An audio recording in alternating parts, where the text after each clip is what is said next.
दोस्तों, आशा करता हूँ आप सभी स्वस्थ होंगे और मस्त होंगे।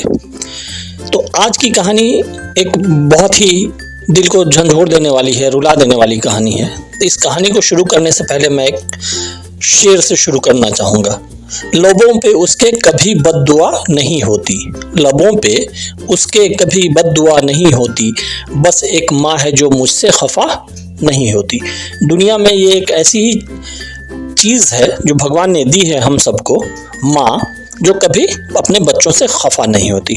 तो आइए आज की कहानी शुरू करते हैं। एक छोटे से कस्बे में समीर नाम का एक लड़का रहता था। बचपन में ही माता पिता की मृत्यु हो जाने के कारण परिवार की आर्थिक स्थिति बड़ी दयनीय थी। समीर की माँ कुछ पढ़ी लिखी जरूर थी, लेकिन उतनी भी नहीं पढ़ी लिखी थी कि नौकरी कर सके। पढ़ाई से नौकरी कहाँ मिलने वाली थी। सो घर घर बर्तन मांजकर और सिलाई बुनाई का काम करके किसी तरह अपने बच्चों को पढ़ा लिखा रही थी।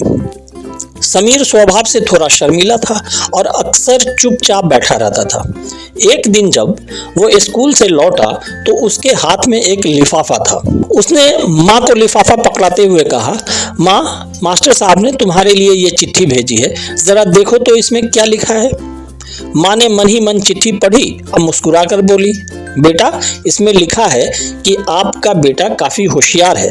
इस स्कूल के बाकी बच्चों की तुलना में इसका दिमाग बहुत तेज है और हमारे पास इसे पढ़ाने लायक शिक्षक नहीं है, इसीलिए कल से आप इसे किसी और दूसरे स्कूल भेज दें।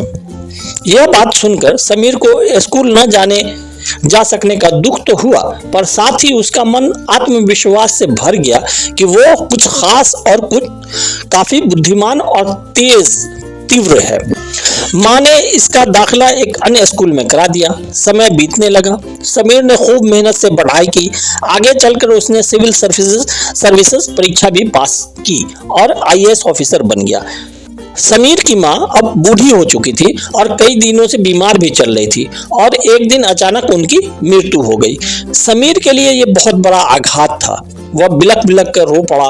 उसे समझ नहीं आ रहा था कि अब अपनी माँ के बिना वो कैसे जिएगा। रोते रोते ही उसने माँ की पुरानी अलमारी खोली और हाथ में उनकी माला, चश्मा और अन्य वस्तुएं लेकर चूमने लगा।